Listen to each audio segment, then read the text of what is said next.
네, 다음 살펴볼 경기는 잭슨빌 제기어스와 휴스턴 텍산스의 경기입니다. 24대 20으로 텍산스가 승리를 가져갔는데요.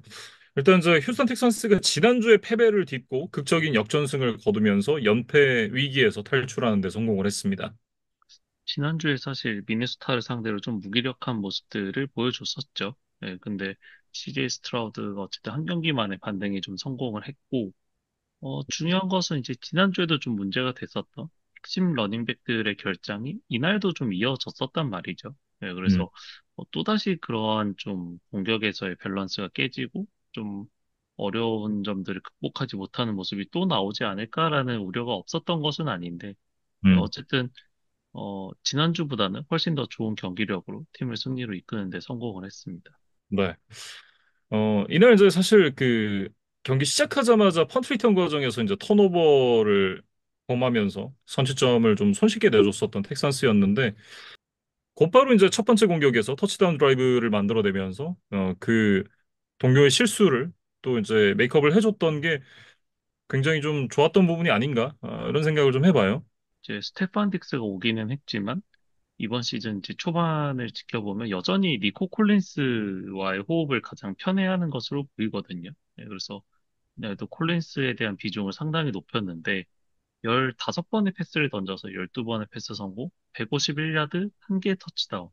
그러니까 뭐 어지간하면 쿼터백이 한 경기 전체에서 뭐 했다고 해도 크게 놀랍지 않을 만한 성적을 한 명의 리시버와 해냈거든요. 네, 음, 그래서 콜린스를 어쨌든 위기 상황에서 적극적으로 활용한 것이 결과적으로 좋게 작용을 했고 사실 후반 들어서는 점수를 만드는데 좀 어려움을 겪었던 것은 맞습니다. 네, 음. 그러면서 이제 역전을 허용하는 그런 과정도 있었고 근데 이제 그 마지막 기회를 놓치지 않았던 텍산스였어요.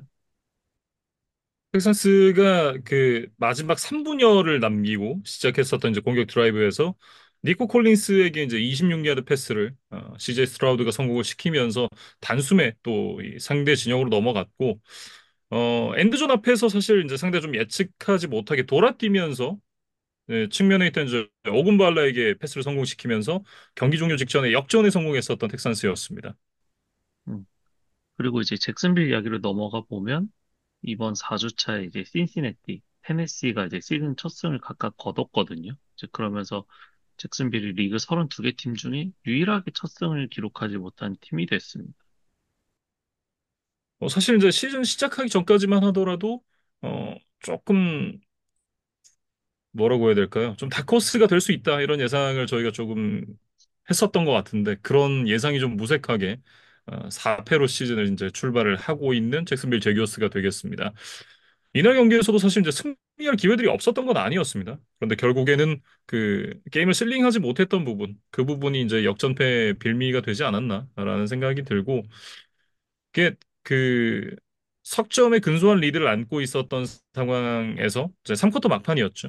탱크 빅스비의 58야드짜리 러싱이 터지면서 단숨에 상대 진영 4야드까지 나갔었는데 결국에는 엔드존을 넘어서지 못했던 부분. 뭐 이런 부분이 좀 아쉬웠죠. 결국 그 드라이브가 득점 없이 끝이 났거든요. 음, 그리고 4쿼터 막판에 한 4분여 정도 남았던 시점에서도 타임아웃 하나 소진하게 하지 못하고 그대로 또 57초 만에 공격을 끝내면서 공격권을 넘겨줬던 부분 이런 부분들이 좀 복합적으로 좋지 않게 작용을 했던 것 같다라는 생각이에요. 음. 잭슨빌이 결국에는 이제 경기 막판에 뭔가 클러치 상황에서 계속해서 미끄러지는 모습들이 반복적으로 나오고 있거든요. 그래서 음, 이런 부분들이 해결되지 않는다면 뭐 언젠가는 첫 승을 거두긴 하겠지만 네, 이번 시즌에 좋은 성적을 기대하기는 좀 어려울 것 같고 이 빌 벨리책 감독이 이제 팟캐스트에 나와서 이 잭슨빌에 대해서 이야기를 했던 것이 있는데 뭐 단순히 뭐 쿼터백 로렌스의 뭐 퍼포먼스 문제 이런 것들에 국한되는 것이 아니라 뭐 러싱이라던가 수비 쪽에서도 이제 전체적으로 좀 빈틈이 많이 있고 가장 중요한 것은 이제 그 상황에 맞는 이 시츄에이셔널 풋볼이 잘 되고 있지 않다라는 부분을 지적을 했어요. 예, 그러면서 이러한 전체적인 좀 전방위적인 문제들이 이제 해결이 되어야만 예, 잭슨빌의 성적이 올라갈 것이다 이런 식으로 이제 이야기를 했는데 현재 이제 덕 피더슨 감독이 좀 경질 루머까지 좀 나오고 있습니다. 그래서 자신의 자리를 위해서라도 그리고 또 지금 부진에 빠져 있는 팀을 위해서라도 좀 빠르게 타겟책이 나와야 될 것 같아요. 덕 피더슨이 처음 선임될 때 이제 그런 얘기를 했던 기억이 나요. 어반 마이어보다는 훨씬 나은 감독이다. 그건 맞는데 지금 현 시점에서 놓고 봤을 때 덕 피더슨이 잭슨빌 제규어스에 맞는 감독이냐? 잭슨빌 제규어스에게 좋은 감독이냐? 그거는 또 아니라는 생각이 들거든요. 현 시점에서 놓고 봤을 때는 어 이제 제규어스의 뭐 내부적인 고민이 조금 이제 많을 것 같다라는 생각이 들고 뭐 어쨌든 덕 피더슨에게는 시간이 많이 남지는 않았습니다. 그렇기 때문에 이제 짧은 시간 안에 좀 턴어라운드 할 수 있는 그런 부분을 만들어내야 되는데 어떻게 좀 상황을 헤쳐나가게 될지 한번 지켜봐야겠습니다. 다음은 이제 피츠버그와 인디애나폴리스 콜츠의 경기로 넘어가 볼 텐데, 네, 콜츠가 27대 24로 승리를 거뒀습니다. 네. 일단은 이제 콜츠가 스틸러스에게 첫 패를 안기는데 성공을 했습니다. 근데 이제 앤서니 리차드슨 선수가 또 부상을 당했어요. 그러니까 두 번째 드라이브에서 이제 직접 공을 들고 뛰는 과정에서 충돌이 있으면서 이제 오른쪽 엉덩이, 옆구리 이쪽에 이제 부상을 입었는데 처음에 이제 부상을 입으면서 경기에서 이탈을 했습니다. 그러고 이제 두 번의 스냅을 받은 이후에 다시 이제 경기장에 올라와서 또 공을 들고 뛰다가 같은 부위에 다시 한번 부상을 당하면서 이제 이날 더 뛰지 못했었는데 그러면서 이제 조 플라코가 들어와서 이제 콜츠 데뷔전을 치렀죠. 두 개의 터치다운을 기록하면서 팀에게 승리를 안겨줬고 일단 이제 앤서니 리차드슨 선수가 다음 주 이제 5주차 잭슨빌과의 경기에서도 선발로 나설 가능성이 굉장히 높은 그런 상황입니다. 리차드슨의 몸 상태에 대해서 이제 조금 더 이야기를 해봐야겠죠. 그래서 당장 뭐 결장 기간이 아주 길어질 것으로 보이지는 않지만, 문제는 이 선수의 이제 부상 이력이 좀 작년에도 이제 워낙 많았다 보니까, 안 그래도 좀 걱정 어린 시선이 많았던 상황에서 이렇게 또 시즌 초반에 부상이 나오다 보니까, 다른 선수들의 부상보다는 이제 조금 더 크게 와닿는 것 같아요. 일단 그 대학 시절에 무릎 부상과 컨커션 부상이 한 번 있었고 프로 와서도 이제 작년에 컨커션 부상 이후에 그 다음에 바로 또 이제 어깨 조인트 쪽에 부상을 입으면서 네 경기밖에 못 뛰었었잖아요. 그리고 이제 올해 또 부상을 당했습니다. 네 경기 만에. 아마 이제 콜츠로서는 조금 고민이 많아지지 않을까라는 생각이 들어요. 왜냐하면 최근에 이 앤서니 리차드슨의 사례를 앞서 이제 한번 보여줬던 선수가 있잖아요. 지금 이제 마이애미 돌핀스의 주전 쿼터백이었다가 IR에 올라가 있는 투아가 사실은 그 바로 앞에 이제 좀 인저리 프론이 아니냐라는 이제 우려를 좀 많이 받았었던 선수였고 뭐 작년에 건강하면서 괜찮나 싶었는데 사실 올해 안 괜찮으니까 그러니까 이런 부분들이 문제가 될 수 있다라는 걸 이제 콜츠가 현 시점에서 그걸 보고 있는 거잖아요. 그렇기 때문에 조금 더 이제 앤서니 리차드슨에 대한 고민이 많아지지 않을까 이런 생각은 해봅니다. 음. 그리고 이제 러닝백 조나단 테일러 역시 오른쪽 발목 부상으로 아마 다음 주 출전이 좀 어려울 것으로 보여요. 그래서 콜츠가 이날 뭐 시즌 두 번째 승리를 수확하기는 했지만 얻은 것보단 잃은 것이 더 많았던 경기였다라는 생각이 좀 듭니다. 네. 그나마 다행인 건 이제 앞서 그 상황이 좋지 않다라고 말씀드렸던 잭슨빌이 다음 만날 상대라는 거겠죠. 어, 과연 이제 또 잭슨빌 상대로 어떤 경기를 펼칠지 조플라코가 어떤 모습을 보여줄지 한번 지켜봐야 될 것 같고 스틸러스 같은 경우에는 이날 이제 콜츠 공격을 상대로 27점을 허용하면서 경기를 내줬습니다. 사실 이제 스틸러스의 그 위닝 포뮬라는 강력한 수비를 바탕으로 적은 실점을 하고 그 실점했던 것보다 조금 더 많은 득점을 하면서 이제 승리를 가져가는 플랜인데 어, 이렇게 이제 하이스코어링 게임 양상으로 이어지게 되면 사실 스틸러스는 경기를 승리로 가져가기 좀 쉽지 않은 것 같습니다. 결국 이제 음. 그런 부분들이 드러나는 경기가 됐던 것 같아요.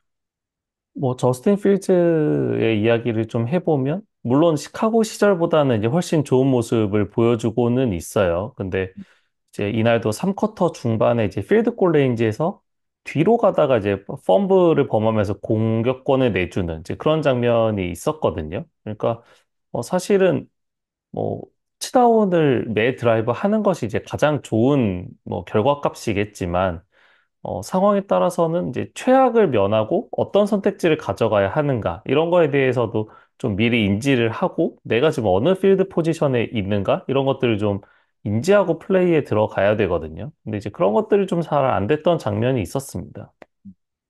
결국 이제 아직까지는 저스틴 필즈가 본인의 힘으로 팀을 승리로 이끌 수 있는 그런 캐리력은 없다라고 봐야 되는 것 같아요. 근데 그 캐리력을 지금 현 시점에 러셀 윌슨이 가지고 있느냐? 이것도 물음표죠.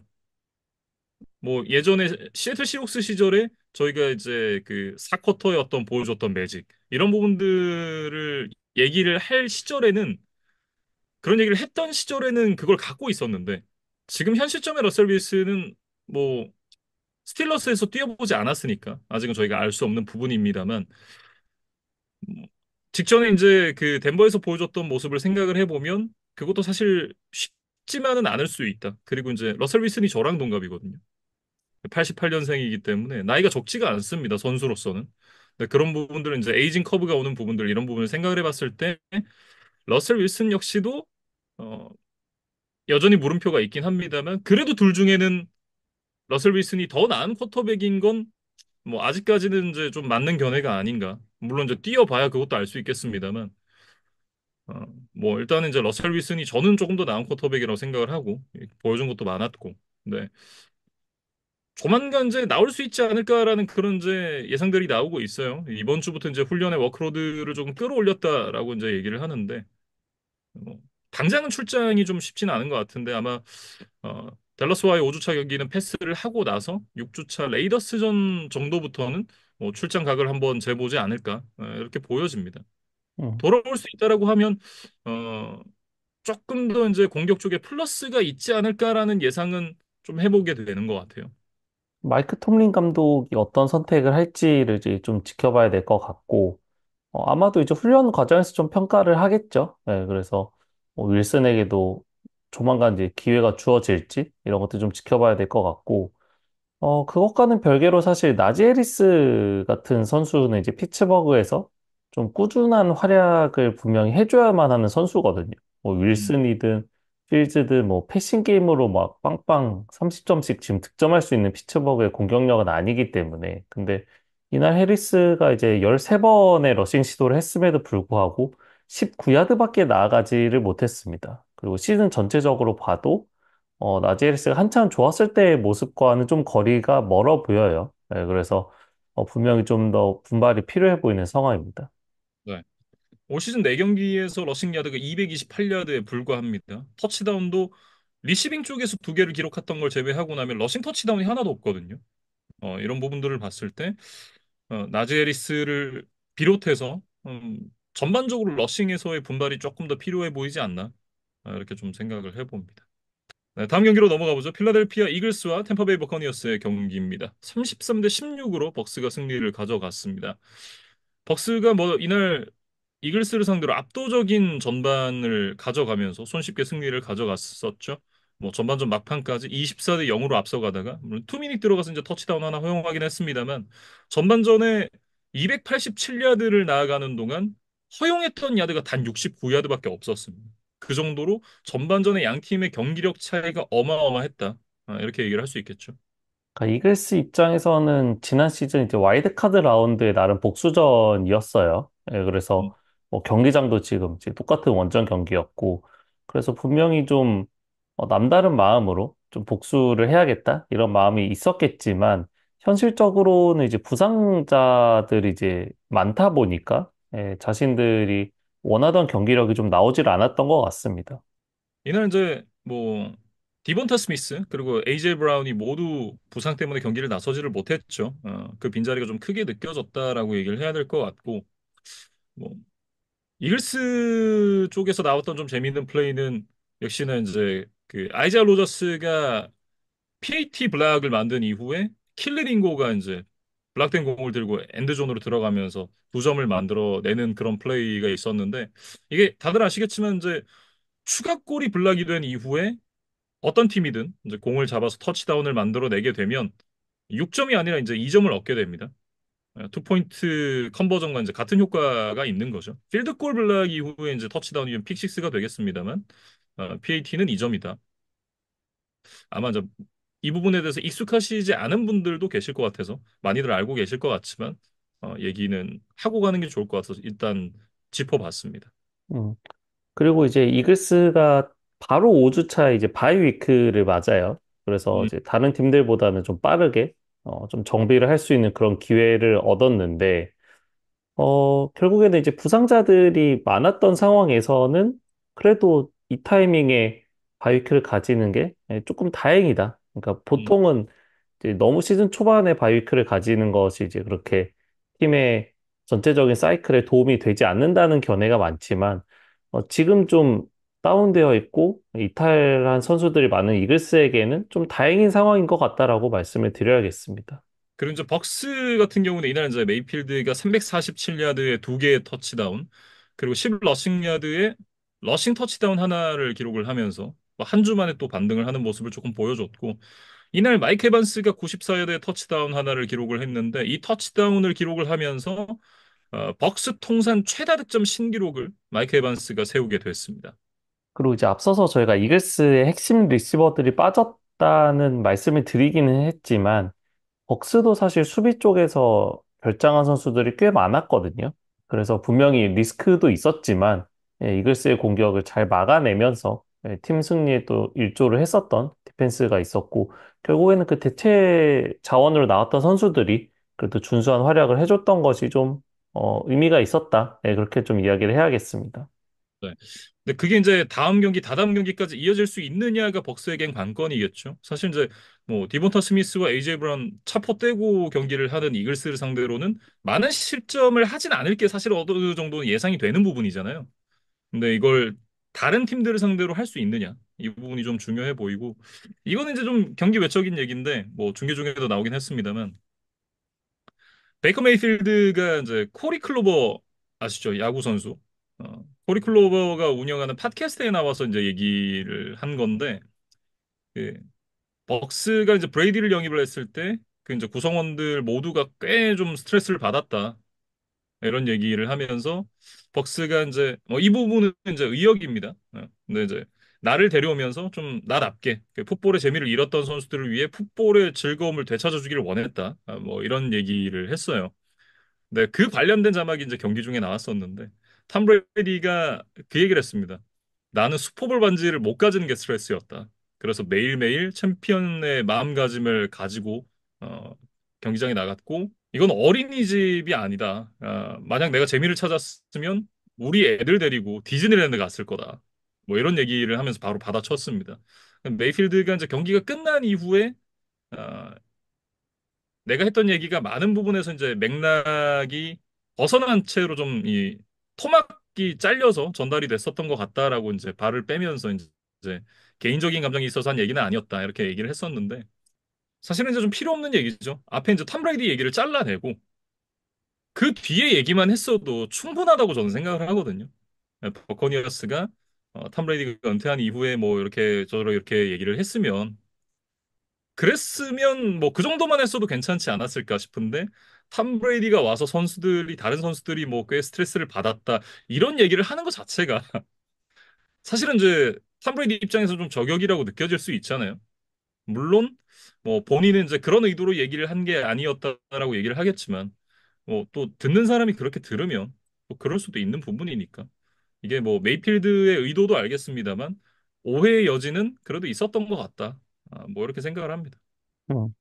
그러니까 이게 뭐 공식 방송이나 뭐 공식 미디어 인터뷰에서 한 이야기는 아니지만 어쨌든 이런 이제 팟캐스트라는 것도 이제 대중이 다 이제 들을 수 있는 그러니까 어떻게 보면 SNS와 비슷한 성격이죠. 네, 그래서 결국에는 좀 사람들이 들을 수 있는 어떤 플랫폼에서 이런 이야기를 했다는 거는 다소 좀 아쉬웠다. 예, 근데 메이필드도 뭐 더 지나치게 감정적으로 대응하지 않고 그래도 일종의 약간의 이제 사과를 했던 거는 그래도 잘했던 것 같습니다. 네. 저도 좀 말 조심을 해야겠다. 음. 그런 생각이 좀 드네요. 다음 경기로 넘어가 볼까요? 워싱턴 커맨더스랑 애리조나 카디널스의 경기입니다. 42대 14로 워싱턴 커맨더스가 승리를 가져갔습니다. 어, 워싱턴의 상승세가 매섭죠? 지금 개막전 패배 이후에 3연승입니다. 그러니까 지난 시즌에 이어서 이번 시즌도 이 전체 2번으로 뽑힌 쿼터백이 좀 대박을 치고 있다. 뭐 이게 음, 시즌 끝까지 갈지는 이제 좀 더 지켜봐야겠지만 어쨌든 조짐이 심상치가 않고 이 워싱턴의 쿼터백 제이든 데니얼스에 대해서 저희가 계속해서 이야기를 하고 있는데 이날도 엄청난 퍼포먼스를 보여주면서 팀을 3연승으로 이끌었습니다. 그래서 이제는 그러니까 처음에는 신인 치고 잘한다. 뭐 케일러 윌리엄스나 보닉스보다 잘하고 있다라는 이야기로 이제 시작을 했었는데 점점 더 그 칭찬의 수위를 좀 높여야 될 것 같아요. 예, 그래서 아직 뭐 시즌이 한 4분의 1 정도밖에 지나지 않았지만 적어도 지금까지의 퍼포먼스로 보면 리그 전체로 봐도 한 탑5 안에는 충분히 들 수 있을 만한 퍼포먼스가 아닌가라고 생각이 됩니다. 데뷔를 했을 때 기민한 발을 가지고 있는 선수들은 많아요. 근데 생각보다 패스 정확도가 그렇게 높은 쿼터백은 잘 없거든요. 근데 그것만 갖고 있는 선수들은 가끔 있죠. 근데 이걸 둘 다 갖고 있는 신인 쿼터백은 이때까지 거의 본 적이 없거든요. 근데 그런 모습들을 제이든 데니얼스가 시즌 초반에 보여주고 있다. 이거는 굉장히 좀 대단한 거 아닌가라는 생각이 듭니다. 이것이 이제 기록으로도 좀 증명이 되는데 데니얼스가 지금 4경기 동안 기록한 패스 성공률이 82.1%예요. 근데 이게 역대 기록으로 보면 그 시즌 첫 4경기에서 이제 최소 75번의 이제 패스를 시도한 선수들 중에 이렇게 80% 이상의 패스 성공률을 기록한 것이 제드 데니얼스가 유일하다고 합니다. 그러니까 음, 이거는 물론 뭐 어디까지 이 트렌드가 이어질지는 모르겠지만 이 패스 정확도 면에서 정말 엄청난 기록을 지금 쌓아냈고, 이날 경기를 보면서도 이제 좀 느끼는 점은 이제 프로 커리어를 시작한다는 느낌이 전혀 들지 않고 굉장히 좀 베테랑 선수처럼 좀 보였어요. 예. 음, 그러니까 굉장히 물론 뭐 애리조나 수비가 좀 약했다는 것은 이제 감안을 해야겠지만 굉장히 침착하고 좀 여유가 있고 예.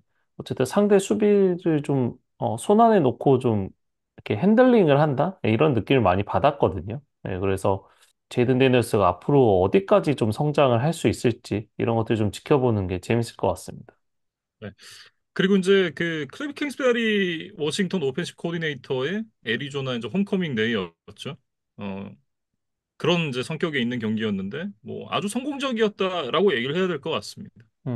뭐 자신의 가치를 잘 증명을 했던 그런 경기였고 사실 애리조나는 뭐 홈에서 이제 또 한 번의 패배를 기록하면서 이제 1승 3패까지 밀렸는데 제이든 데니얼스에 대한 패스러시가 거의 이루어지질 못하면서 좀 속절없이 득점을 많이 허용했습니다. 그래서 닐다운으로 끝냈던 드라이브를 제외하고 나면 딱 2번만 워싱턴에게 실점을 하지 않고 나머지 모든 드라이브에서 다 실점을 했었거든요. 네. 그래서 뭐 사실 카일러 머리라던가 뭐 마빈 해리슨 뭐 이런 선수들이 있기는 하지만 이렇게 40점 이상 줘서는 뭐 앞으로도 어떤 경기도 이기기가 쉽지는 않을 거라고 생각이 돼요. 그래서 애리조나는 뭐 사실 그렇게 할 얘기가 많지는 않은 것 같습니다. 사실 이제 애리조나 카디널스가 이제 카일러 머리 선수가 있기 때문에 또 한국계 선수니까 좀 관심을 갖고 이제 좀 챙겨보게 되는데 참 애리조나 카디널스가 매번 참 쉽지 않은 것 같습니다. 다음 경기로 넘어가죠. 또 하나 이제 쉽지 않은 팀이죠. 뉴잉글랜드 페이트리어츠와 샌프란시스코 49어스의 경기. 30대 13으로 이제 나이너스가 승리를 가져갔습니다. 첫 네 번의 드라이브에서 득점 없이 세 번의 턴오버를 내주면서 좀 처참한 패배를 당했던 페이트리어츠였어요. 저는 개인적으로 이제 팀이 이기기를 바라진 않습니다. 올 시즌은 이제 좀 높은 순위의 드래프트 픽을 갖고 가는 게 저의 개인적인 바람인데 그렇다고는 하더라도 이런 경기력이면 좀 곤란하지 않나 이렇게 생각을 하고 이날 뭐 보면 공격 안 돼, 수비도 안 돼, 턴오버는 또 많이 줬어. 이렇게는 아주 곤란하다. 저의 평은 이렇게 마무리를 지을 수 있을 것 같습니다. 그러니까 뉴잉글랜드처럼 사실 수비에 좀 기대야 하는 팀들은 이 경기 초반이 더욱 중요하다는 생각이 들거든요. 네.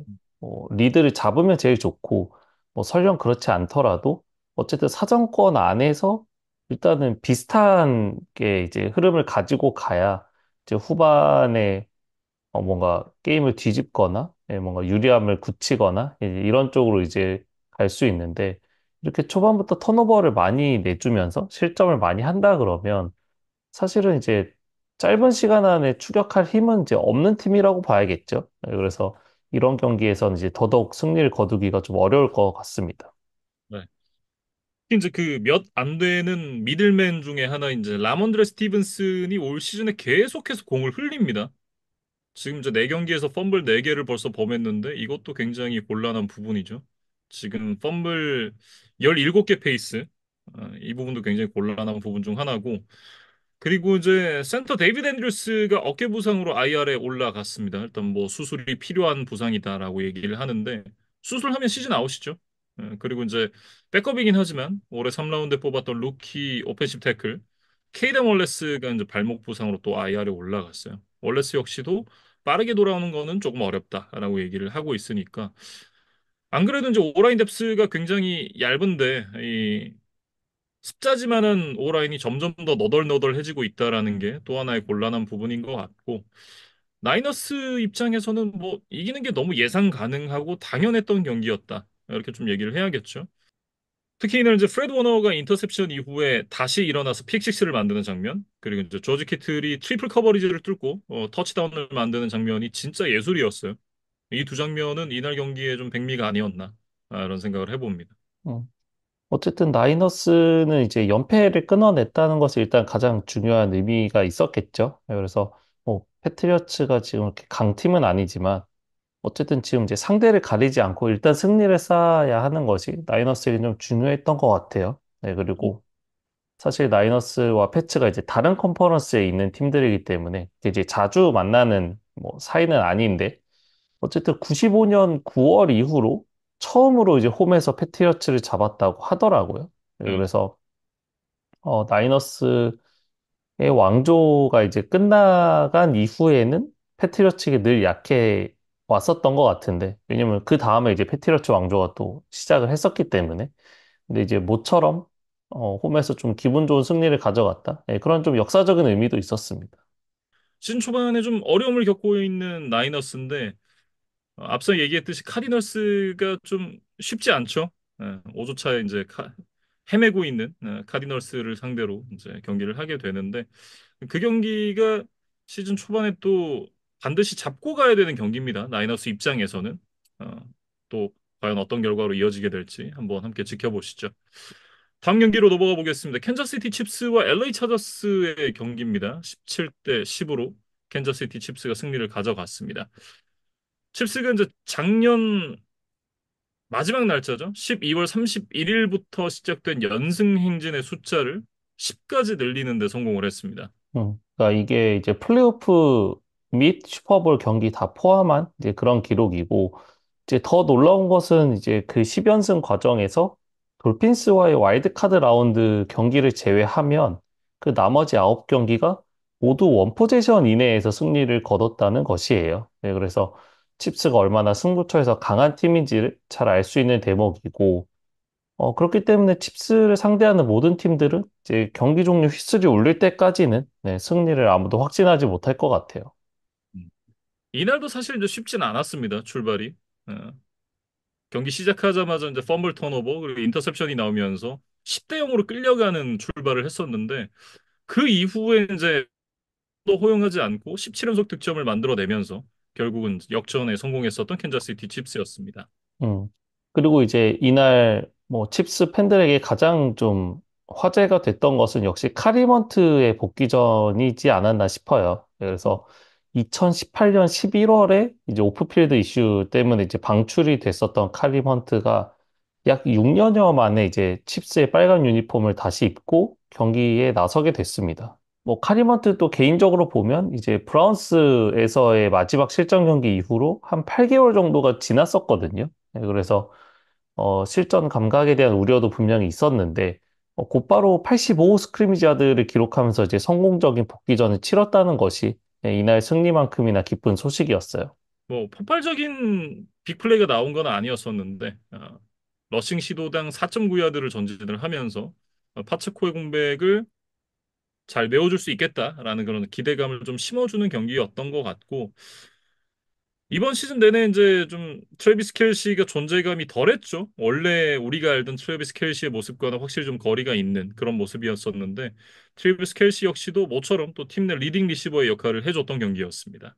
음. 그리고 이제 제비어 월시 그 40야드 컴바인 기록에서 뭐 역대 최고 기록을 만든 선수다라고 이제 저희가 소개를 드렸었던 바 있었는데 이 월시도 이날 이제 54야드짜리 뭐 빅플레이 터치다운을 하나 만들어냈거든요. 그래서 아마 많은 칩스 팬들이 이제 패트릭 마홈스와 이 타이릭 힐이 있던 그 시절의 향수를 좀 느낄 수 있었던 그런 또 멋진 플레이가 한번 나왔습니다. 많은 경기는 아닙니다만 제비 올시가 존 로스와는 다르다는 것을 또 확실하게 보여주고 있죠. 다만 이제 이날 경기의 넘버원 리시버 레시 라이스가 무릎 부상을 당하면서 IR에 올라가게 됐습니다. 이 부분 때문에 이제 지금 뭐 다반테 애덤스를 영입을 해야 되는 것이 아니냐 뭐 이런 얘기들이 조금 나오고 있고 그리고 이제 뭐 이 타이릭 힐이 본인의 이제 SNS에 또 어그로를 끌면서 타이릭 힐을 데려오는 거 아니야? 뭐 이런 얘기들이 잠깐 나오기도 했습니다만 뭐 타이릭 힐은 사실 이제 본인이 마이애미에서 해피하다라는 얘기를 다시 했었고 어쨌든 이제 그 리시버 쪽에서의 어떤 무게감이 역대급으로 덜한 시즌이죠. 캔자스시티 칩스가 왕조가 시작된 이후에는 사실은 이렇게 리시버진이 약했던 적은 없었다라고 좀 말씀을 드릴 수가 있을 것 같은데 지금 이제 파체코 빠졌고 라이스도 빠진 상황에서 칩스가 계속해서 이제 좋은 분위기를 이어갈 수 있을까? 이 부분은 조금 우려가 되는 부분입니다. 뭐 그래도 다행인 것은 이제 5주차 세인츠와의 경기만 잘 지나가면 6주차에 또 바이위크가 기다리고 있거든요. 그래서 좀 전열을 추스를 시간을 벌 수 있지 않을까 그런 기대를 해보고 만약에 정말 외부에서 리시버를 영입을 한다면 이 바이위크가 좋은 계기가 되지 않을까. 예, 딱 그 즈음에 영입해서 뭔가 훈련을 통해서 팀에 빠르게 적응시키는 그런 시간을 좀 벌 수 있지 않을까라는 생각도 듭니다. 그리고 이제 차저스 같은 경우에는 이날 양쪽의 주전 태클 라션 슬레이터와 조알트 그리고 수비 쪽에서 엣지러셔 조이 보사가 부상으로 결장을 했습니다. 역시나 이제 그 공백이 조금 이제 커 보였고 세이프티 더윈 제임스도 이제 징계 때문에 이날 경기에 나서질 못했죠.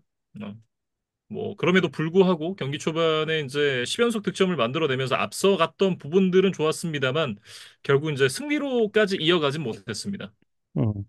사실 저스틴 허버트가 이제 칩스와의 경기에서 경기 직전에 갑자기 이제 투입이 결정되면서 이제 극적인 좀 데뷔전을 치렀었던 이제 그런 스토리가 있는 선수인데 당시 이제 그 경기에서 결국 패하기는 했습니다만 그 경기에서 엄청난 임팩트를 보여줬기 때문에 저스틴 허버트가 주전으로 올라설 수 있었고 그 이후에 이제 뭐 팀의 프랜차이즈 쿼터백이 됐을 뿐 아니라 또 엄청난 연봉을 받는 그런 대단한 선수가 되는 어떤 좀 초석이 되는 이제 그런 상대가 사실 칩스였거든요. 근데 이제 그것과는 별개로 2021년 9월에 마움스를 한번 이긴 뒤로는 칩스전에서 지금 계속해서 지고 있어요. 그래서 지구 라이벌이기 때문에 1년에 두 번씩 만나는 상대인데 칩스를 상대로 승리를 거둔 지가 정말 좀 오래되어 가고 있다. 예, 그런 생각이 좀 들고 결국 이날도 좀 부상이 있음에도 출전을 했지만 이제 승리를 거두는 데는 좀 실패를 했습니다. 그래서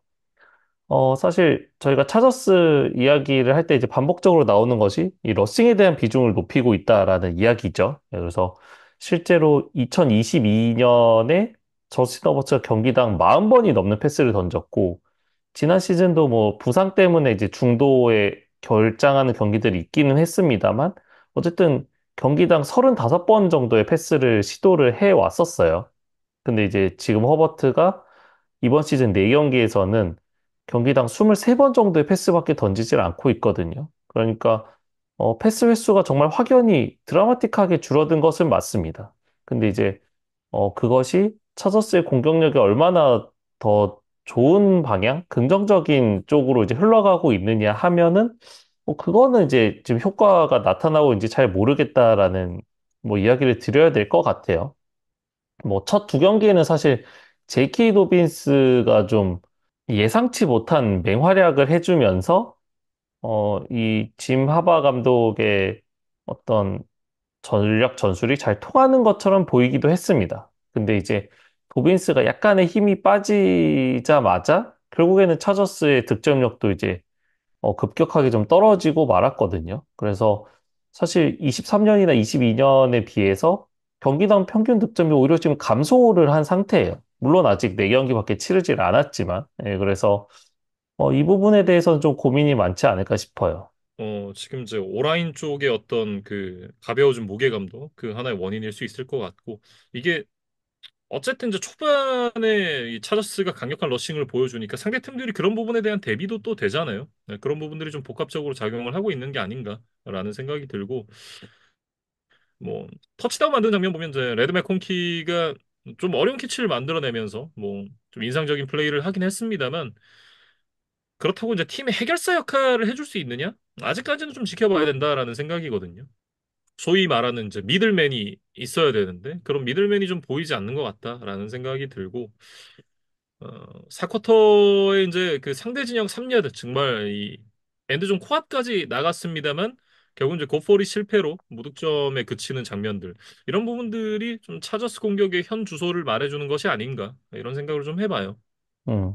그래서 그게 이제 도빈스 쪽이 되든 아니면은 이제 지금 젊은 리시버들, 상위 라운드에 뽑았던 그 리시버 중에 한 명이 되든 누군가는 좀 올라와 줘야 될 것 같아요. 그래서 차저스가 만약에 그런 선수가 나타나지 않는다면 시즌 중반으로 간다고 해서 갑자기 성적이 확 좋아지지는 않을 수도 있겠다. 그래서 조금 시즌 전에 우려가 어느 정도 좀 현실화되어 가고 있는 과정이 아닌가, 이런 생각이 드는 상황입니다.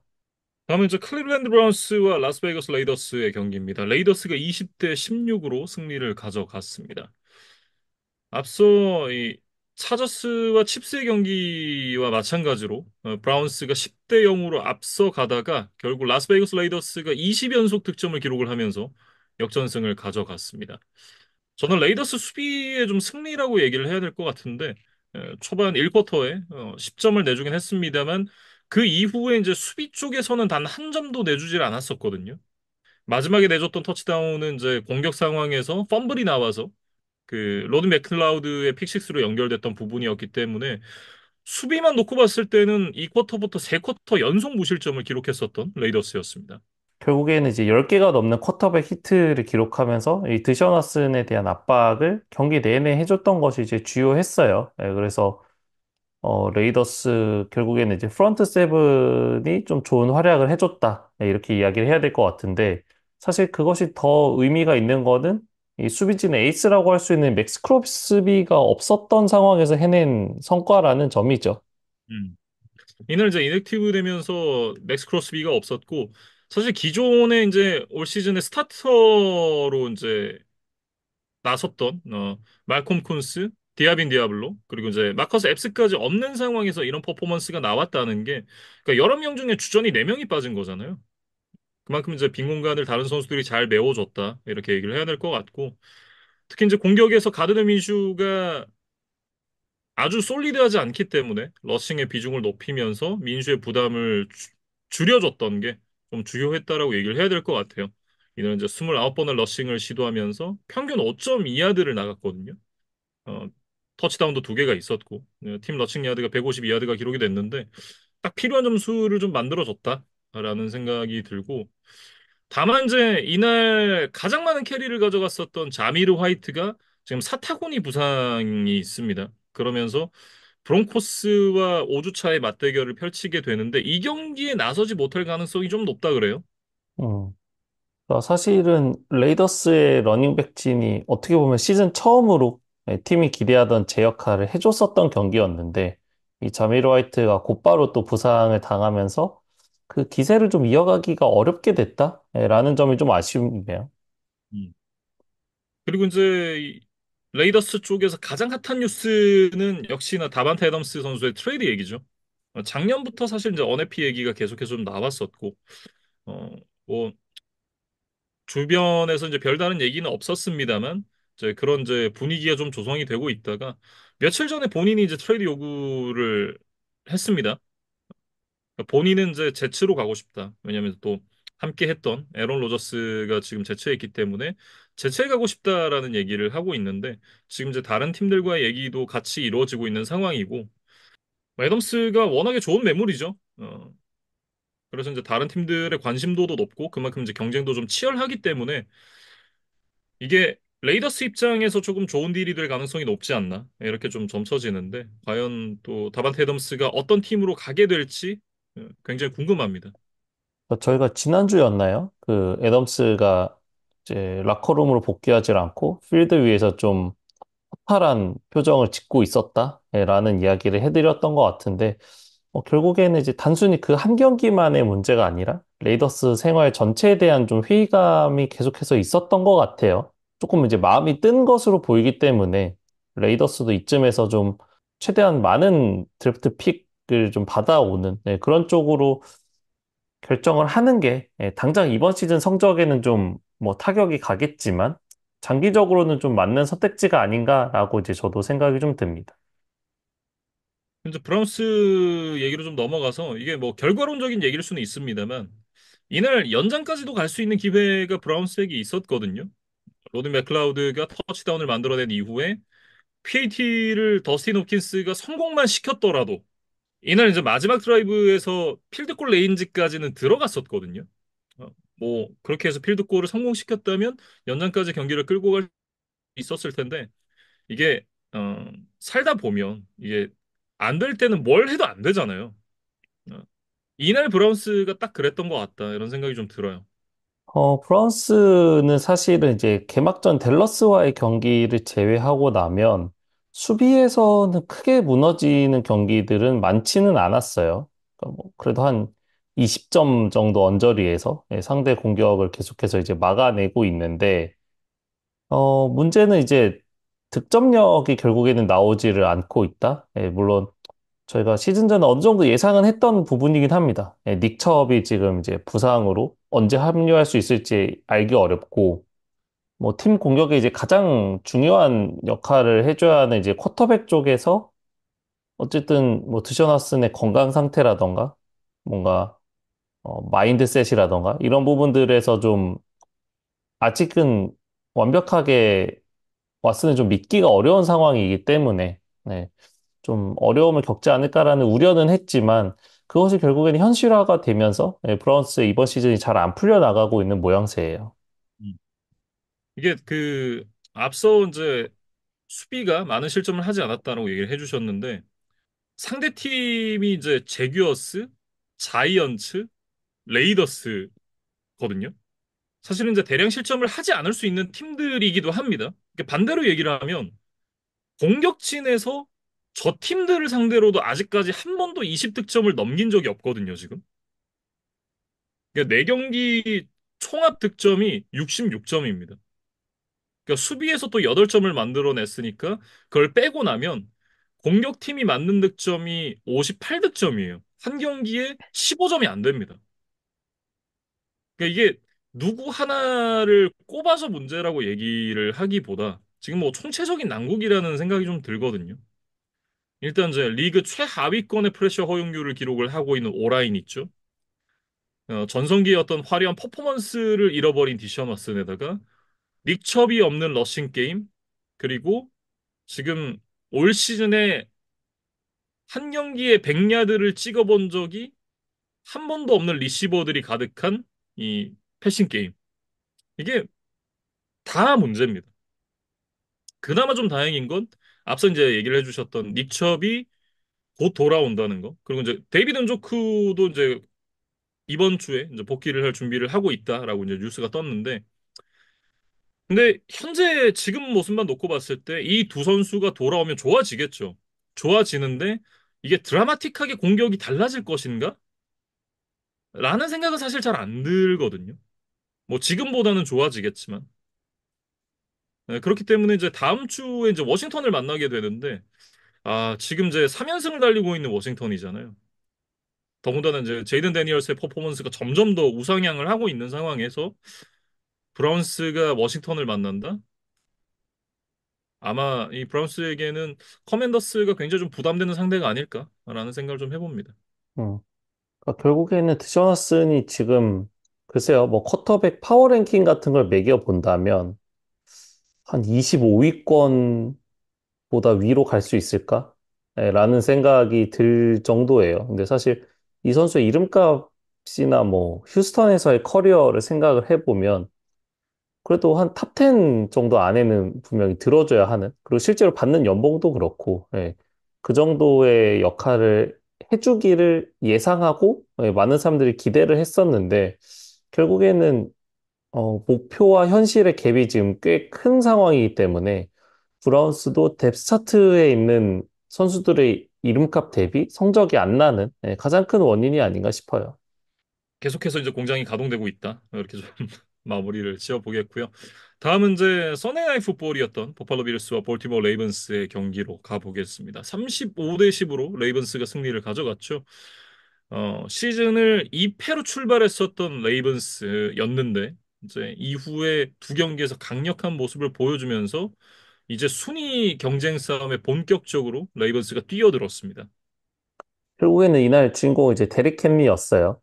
경기 초반에 87야드짜리 러싱 터치다운이라는 이제 뭐 정말 믿기 어려운 엄청난 플레이를 포함해서 199 러싱 야드에 스크리미지 야드 기준으로는 200야드가 넘었고 두 개의 터치다운을 폭발시키면서 경기를 아주 지배를 했습니다. 그래서 아직 뭐 네 경기밖에 치르지는 않았지만 이번 시즌 NFL 리그 전체에서 최다 러싱 야드 기록 1위를 지금 달리고 있는 게 바로 이 데릭 헨리예요. 그래서 2019년, 2020년에 이어서 통산 세 번째 러싱 리더 타이틀을 향해서 또 전진을 하고 있는 그런 데릭 헨리입니다.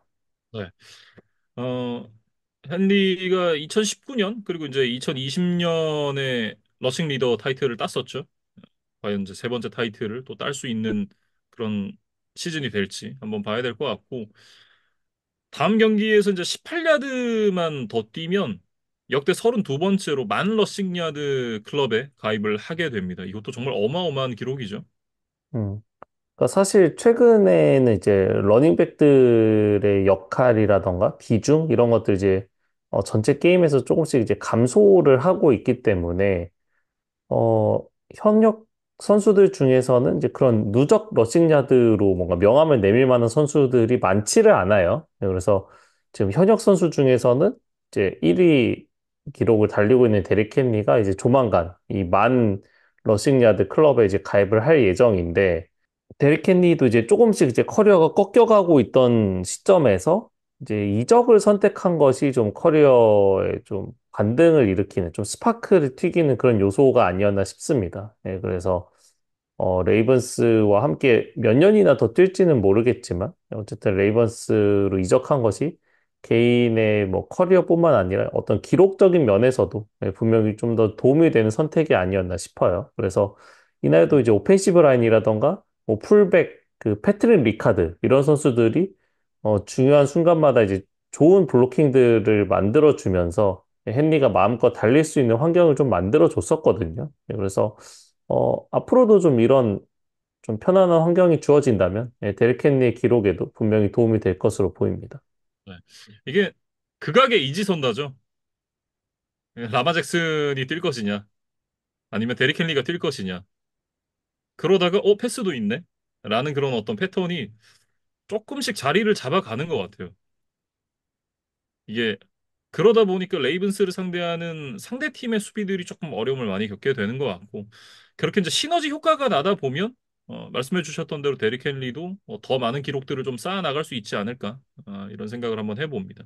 그리고 이제 빌스 이야기로 좀 넘어가 보면 뭐 데릭 헨리라는 이제 뭐 탱크 전차에 그냥 그대로 이제 속절없이 뭐 깔리면서 좀 시즌 첫 번째 패배를 기록을 했는데 전반에 이미 이제 3 포지션까지 점수가 벌어지면서 좀 큰 점수 차를 이제 짧은 시간 안에 극복을 했어야 하는 상황이었어요. 근데 이제 이렇게 좀 위기에 몰리다 보니까 결국에는 스테판 딕스의 공백이 좀 더 크게 느껴졌던 그런 경기였던 것 같습니다. 결국 이제 4쿼터 중반에 조시 앨런을 벤치에 앉혔죠. 그러면서 이제 미첼 트루비스키로 교체를 하면서 조시 앨런의 어떤 체력적인 부분 이런 부분들을 좀 아끼는 그런 선택을 했었는데 결국 이제 대권에 도전을 하려면 리시버에 대한 보강은 좀 필요하지 않나라는 생각이 들긴 합니다. 그래서 이제 아까 얘기했었던 다반테 애덤스를 노려야 되는 것이 아니냐. 뭐 이런 이제 현재 언론들의 얘기가 또 나오고 있는데 빌스가 사실 이제 과감한 승부수를 좀 던질지 뭐 한번 지켜봐야 될 것 같고 어쨌든 당장에 뭐 이 선수를 데리고 올 수 있는 상황은 이제 아니잖아요. 저희가 이제 녹화를 하고 있는 시점에서 바로 이제 다음 날이 경기를 하는 날이기 때문에 일단 5주차에는 이제 이대로 경기를 뛰어야 되는데 다음 주 스케줄이 휴스턴 원정 경기입니다.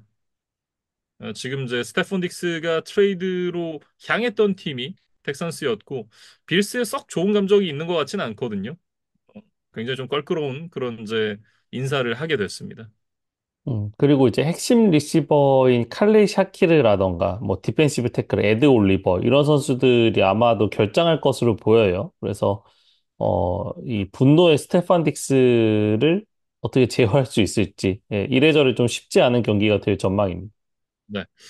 다음은 이제 먼데이 나잇 풋볼 첫 번째 경기였던 테네시 타이탄스와 마이애미 돌핀스의 경기로 넘어가 보겠습니다. 31대 12로 타이탄스가 승리를 가져갔죠. 그러니까 돌이켜 보면 투아가 진짜 잘하긴 잘했나 봐요.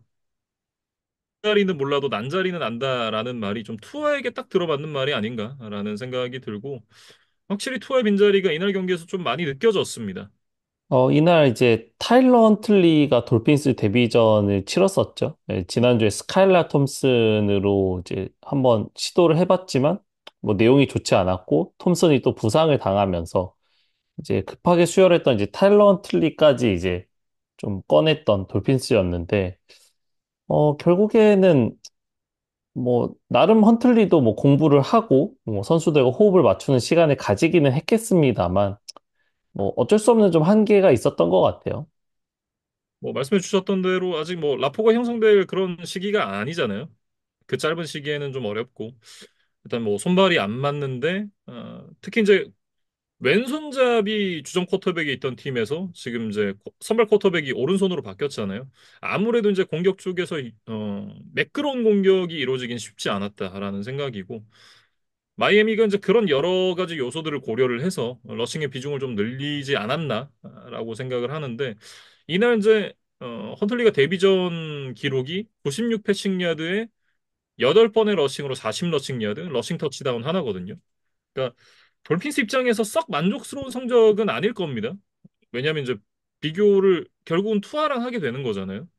그러니까 투아의 성적을 생각을 해보면 만족스러운 성적은 아닌데 그래도 스카일러 톰슨보다는 더 나은 옵션이 아닌가라는 생각을 해요. 뭐 이미 이제 그 레이븐스에서 라마 잭슨이 부상을 당했을 때 팀을 플레이오프까지 이끌어 봤었던 그런 경험도 있기도 했었고 그렇다고 해서 이제 뭐 성적이 아주 좋았느냐? 그런 건 또 아닙니다만 어쨌든 이 선수가 주전 쿼터백들 제외하고 백업 쿼터백들 중에서는 그래도 높은 티어에 있는 선수라는 생각은 하거든요.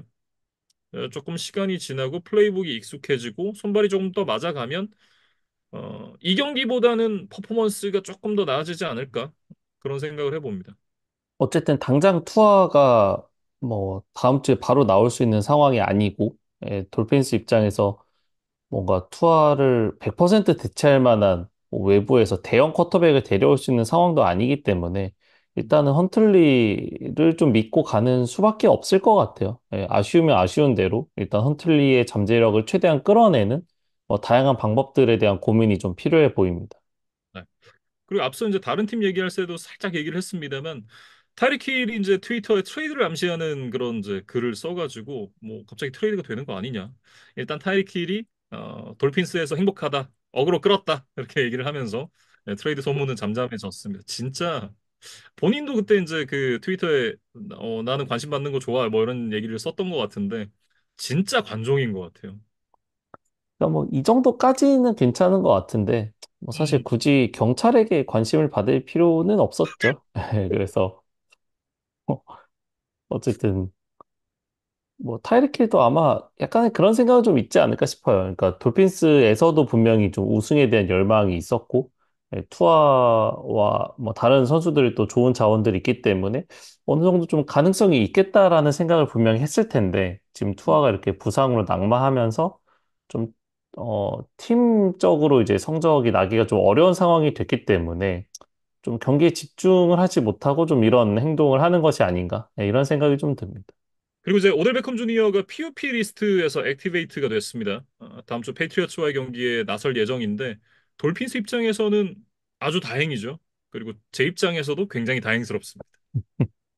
뭐, 오델 베컴이 글쎄요, 이제 전성기에서는 좀 많이 내려왔기 때문에 뭐 어느 정도의 퍼포먼스가 나올지는 모르겠어요. 근데 뭐 볼티모어 시절에 그래도 헌틀리와 또 함께 훈련도 하고 했었을 거기 때문에 그런 면에서 조금 더 헌틀리에게 익숙한 공격 무기가 하나 더 추가된다? 예, 이런 정도의 의미는 그래도 좀 돌핀스가 챙겨가려고 하지 않을까 싶습니다. 타이탄스 얘기로 좀 넘어가 보겠습니다. 타이탄스가 이제 그 경기 초반에 윌 레비스가 다이빙을 하는 과정에서 공을 던지는 오른쪽 어깨 쪽으로 떨어졌거든요. 그러면서 이제 오른쪽 어깨 부상을 입게 됐는데 레비스가 아웃된 이후에 이제 메이슨 루돌프가 투입이 됐습니다.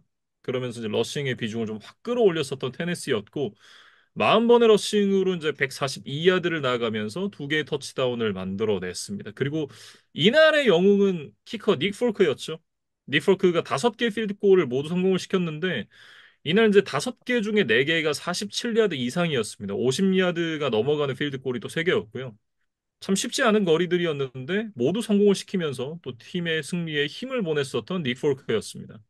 그러니까 타이탄스가 이제 늘 키커 때문에 이제 속을 많이 썩였던 팀 중에 하나인데 그래도 키커의 이런 활약으로 시즌 첫 승을 거둘 수 있었다라는 이제 소식이 있었고 일단 중요한 건 이제 윌 레비스의 이제 부상 정도라고 봐야겠죠. 그래서 MRI를 찍었는데 뭐 아주 심각한 부상은 아니라는 진단이 나왔습니다. 그래서 아마도 이제 5주차의 바이위크를 보내고 나면 6주차에는 좀 복귀가 가능하지 않을까라는 생각이 들어요. 브라이언 켈레인 감독이 이제 그런 얘기를 했죠. 일단 레비스가 건강만 하다면 선발로 나설 것이다. 이렇게 얘기를 했는데 뭐 건강하게 돌아와서 선발로 나서는 것도 중요한 부분이겠습니다만 그보다는 지금 보여주고 있는 퍼포먼스보다 더 나은 퍼포먼스를 보여주는 게 훨씬 더 중요하지 않느냐. 이렇게 좀 덧붙이면서 마무리를 지어 보겠습니다. 마지막 경기죠. 이제 먼데이 나잇 풋볼 두 번째 경기였던 시애틀 시옥스와 디트로이트 라이언스의 경기입니다. 42대 29로 디트로이트 라이언스가 승리를 가져갔습니다. 라이언스의 쿼터백 제러드 고프가 100% 패스 성공률을 기록하는 정말 어마어마한 기염을 토하면서 라이언스의 승리를 그야말로 캐리를 했습니다.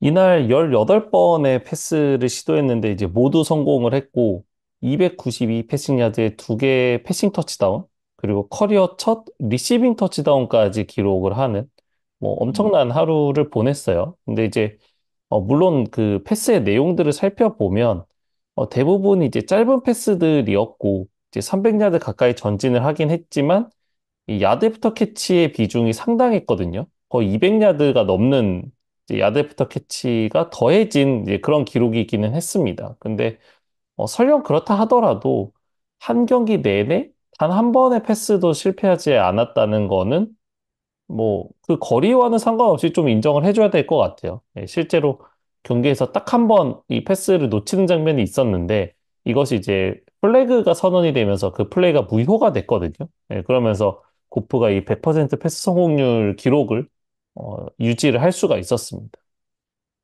2005년에 이제 커트 워너가 10번의 패스를 모두 성공시킨 기록이 있기는 합니다. 근데 당시 경기에서 이제 커트 워너가 부상으로 중간에 이탈을 했기 때문에 세워진 기록이었으면 이날은 이제 제러드 고프 선수가 처음부터 경기를 끝까지 다 뛰면서 만들어내는 기록이거든요. 그러니까 사실상 첫 번째 100% 패스 성공률 기록이다. 이렇게 보시면 좋을 것 같고 근데 그럼에도 불구하고 이제 경기가 끝난 이후에 댄 캠벨 감독이 이제 경기 끝나고 나면 그날 수훈 선수들에게 게임볼을 주잖아요. 근데 제로드 고프가 100% 패스 성공률이라는 걸 전혀 인지를 못하고 게임볼을 다른 선수에게 줬습니다. 그래서 댄 캠벨 감독도 이거에 대해서 예, 뭐 약간의 이제 미안함을 표시를 했었는데 뭐 글쎄요 어떻게 해석을 하면 좋을까 이제 저도 생각을 해봤는데 한 두 가지 정도 생각이 좀 들었어요. 네, 첫 번째는 고프가 그래도 라이언스에서 자리를 잘 잡은 이후에, 물론 뭐 부침이 전혀 없었던 것은 아니지만, 예, 길게 봤을 때는 분명히, 믿을 만한 퍼포먼스를 자주 보여줬다고 생각이 되거든요. 예, 그러다 보니까, 그냥 또 잘 해줬구나, 오늘도. 예, 딱 그 정도의 느낌을 가지고 경기를 마치지 않았을까?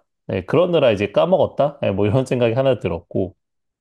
두 번째는 이제 이날 고프도 엄청난 대기록을 쓴 것은 맞지만 그와 함께했던 스킬 플레이어들의 또 활약도 이제 빛이 났었어요. 예, 앞서 야드프터 캐치 기록도 이제 굉장히 많았다고 했고 뭐몇 가지 장면만 뽑아보면 어 제이미스 윌리엄스가 이제 70야드짜리 터치다운을 이제 만들어냈었고 또 이제 상대 수비의 태클을 제가 봤던 것만 해도 최소 세번 그러니까 넘어질 만한 상황이 세 번 이상 있었음에도 불구하고 그 태클들을 다 이겨내고 40야드 이제 캐치앤런을 만들어냈던 데이비 몽고메리가 있었고 또 이날 이제 트릭 플레이를 통해서 제러드 고프의 첫 번째 리시빙 터치다운에 패스를 던져줬던 이 아몰란 세인트 브라운까지 여러 또 인상적인 플레이를 해줬던 선수들이 많았거든요.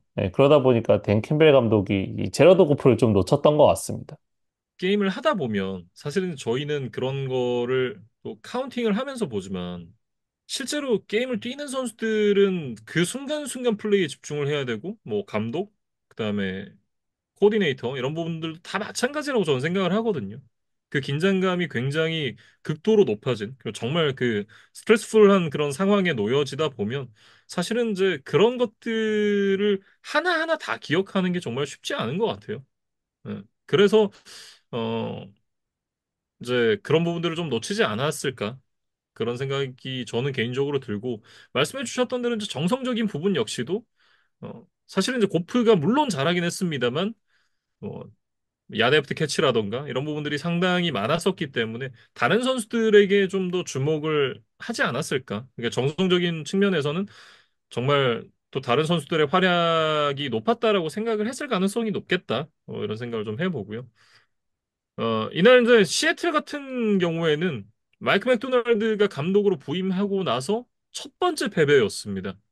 앞선 세 경기가 모두 이제 약팀 그리고 이제 부상이 많은 팀이었기 때문에 라이언스를 상대로 어떤 모습을 보여주는지가 검증의 무대가 될 것이다. 이런 얘기를 지난주에 했었죠. 근데 결국은 이제 올 시즌 좋은 모습을 보여주고 있었던 수비가 이날 라이언스에게 크게 무너지면서 결국 이제 경기가 넘어가고 말았습니다. 음. 그래서 조금 더 지켜봐야 될 것 같아요. 예. 그러니까 강팀들을 상대로 매번 이렇게 많은 실점을 해서는 좀 곤란하겠죠. 그래서 이 한 경기만의 좀 문제였는지 아니면은 그냥 이전 경기들이 약팀을 상대하다 보니 수비에서의 좀 허술함이 좀 드러나지 않았던 것인지는 예, 당분간 몇 경기를 더 지켜봐야 될 거라는 생각이 들고 뭐 이날 패배에도 불구하고 그래도 좀 반가운 소식들이 있었다면 이 3주 만에 돌아온 주전 러닝백 케니스 워커가 이제 곧바로 3개 터치다운을 기록하면서 어떤 그런 부상의 여파가 좀 없는 듯한 네, 그런 경기력을 보여줬다는 거. 예, 그 부분에 대해서는 좀 안심을 하지 않았을까라는 생각이 듭니다. 그리고 지금 라이테클 조지 펜트, 에이브람 루카스 같은 선수들이 지금 빠져 있는 시애틀이잖아요. 뭐 이미 명예전당 헌액이 예약이 되어 있다라고 얘기를 해도 과언이 아닐 것 같은 제이슨 피터스 선수와 계약을 맺으면서 지금 이제 프랙티스 스쿼드에 합류를 시켰습니다. 사실 피터스가 이제 지난 시즌에서도 시애틀에서 약간 로테이션 멤버로 뛰었었어요. 예, 그러면서 이제 계속해서 현역을 이어가고 있었는데 올해가 지금 만 42세 시즌이거든요. 쿼터백 같은 일부 포지션을 제외하면 사실은 이 오펜시브 라인 선수가 40대의 나이로 NFL 무대에서 뛴다라는 거는 사실 쉽게 상상하기가 좀 어려운 일인데 제이슨 피터스가 참 대단한 뭐 기록을 이어가고 있는 것 같아요. 그러니까 이렇게 뭐 실제 경기에 나서는지 아니면 뭐 나서서 어떤 퍼포먼스를 보여주는지와는 별개로 어쨌든 현역 생활에 대한 의지를 계속해서 잃지 않았다는 것 자체에 대해서 저는 좀 리스펙을 하고 싶거든요. 네, 그래서 과연 피터스가 이번 시즌에도 이 NFL 무대에서 모습을 드러낼 수 있을지를 한번 지켜보겠습니다. 16경기들 모두 리뷰를 해봤습니다. 사실 이제 그 저희가 각자의 사정으로 전 이제 저의 개인적인 일정, 그 류재경 PD도 이제 어, 한 해 가장 중요한 행사인 월즈가 지금 진행이 되고 있잖아요. 네, 그렇기 때문에 조금 이제 리뷰가 늦어진 점, 이 부분에 대해서 양해 말씀을 좀 드리고요. 다음 주에는 조금 더 빨리 준비를 해서 올려볼 수 있도록 저희도 한번 노력을 해보겠습니다.